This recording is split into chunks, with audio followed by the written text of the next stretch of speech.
Hello, thank you for stopping by and checking out our video for tagging templates so you can leverage the amarki platform to the fullest extent possible. Tagging a document is pretty straightforward. First off, make sure you have the Creel IT plugin open by going to Windows, Creel IT Template Editor. Next, open the document you'd like to tag. First and foremost, run Fixups by Choose Fixups in the plugin menu.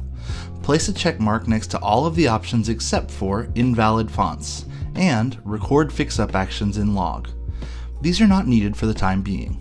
Press the Fix button. This process can take up to 15 seconds to process depending on the size and complexity of your InDesign document. Now that the Fixups process is finished, we'll need to check a few things. Under the Type column, if you see any unassigned objects, simply use the drop-down menu and assign these to Graphic. You'll want to make sure there are no unassigned elements in your document before moving forward.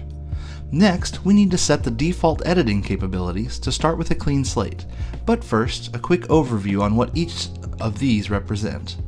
Selectable, editable, deletable, movable, required, rotatable, visible, scalable, flippable, and floating. Most of these will never be used, but can be used if you'd like a more flexible editing experience on the amarki web-based editor. To avoid unnecessary issues down the road, we generally only toggle the selectable and editable options for most elements. Go ahead and turn all of these off so that only visible is turned on for all objects. When you're finished, it should look something like this. Next, let's decide what objects will be editable and turn those back on. If you'd like your agents to be able to swap this image out with something different, simply select the image and then turn on Selectable and Editable. Also, click the Content tab and make sure that all of the content options are selected except for the Require User Content option. It's important this is not checked or you'll run into issues later. Next, click the Limits tab and make sure the Scale tab type is set to fill frame proportionally. Okay, you're done with this image for now. Be sure to apply these same settings to all images you'd like to be full editable in the editor. Formatting text is very similar. Select the text, then turn on Selectable and Editable. Jump over to the Content tab and choose Selectable.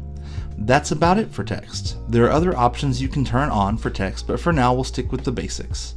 Let's scroll down to the back side of the postcard. Obviously, this text is a placeholder. Let's go ahead and select it and turn on Selectable and Editable. Jump over to the Content tab and choose Selectable. Done! Once you've applied these settings to all of the correct elements with your document, you're ready to move to the next step, which is assigning variables. Start by clicking the Variables option here to see variable options.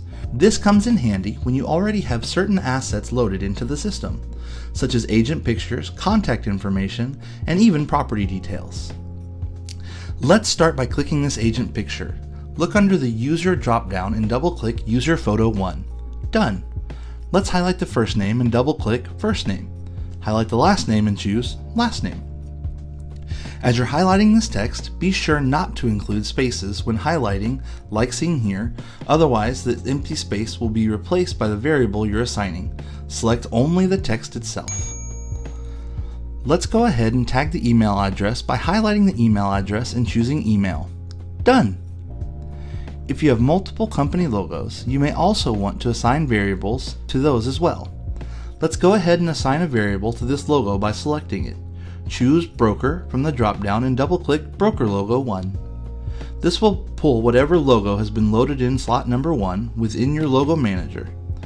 Okay, once you've assigned all of your variables, the next thing you'll want to do is set your alt ID.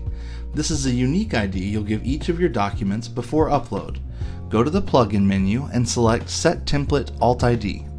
Best practice is to enter 3 characters for the company name, a few characters identifying what type of document this is, such as a business card or brochure, and a version number. In the example, we'll use AMA for amarki, PC for postcard, and 001 for the version number. Now you should be all set and ready to finish this up. Have a look at the validation checker to assure you have a green dot. If you're seeing yellow, then there are other issues to troubleshoot. If you're seeing red, then that means the validation checker is turned off, and you'll need to turn it back on by simply clicking the red dot. Again, if you're seeing a yellow dot, Here, that means that there are some issues with the document and you'll need to troubleshoot these further. If you do have the green dot at this point, then you are ready for the final step, which is packaging the document for upload. From the plugin menu, choose Package, then press Create button. InDesign will now run through the automated process of packaging your document. This process can take anywhere from 7 seconds to 3 or 4 minutes per document, depending on the complexity of the document itself. In this time, you'll see some activity, including Adobe Illustrator opening in the background. It's best you go grab a cup of coffee and let the process run its course. When it's finished, you'll see Complete in the status box. You are now ready to upload this packaged file into the amarki website under Templates.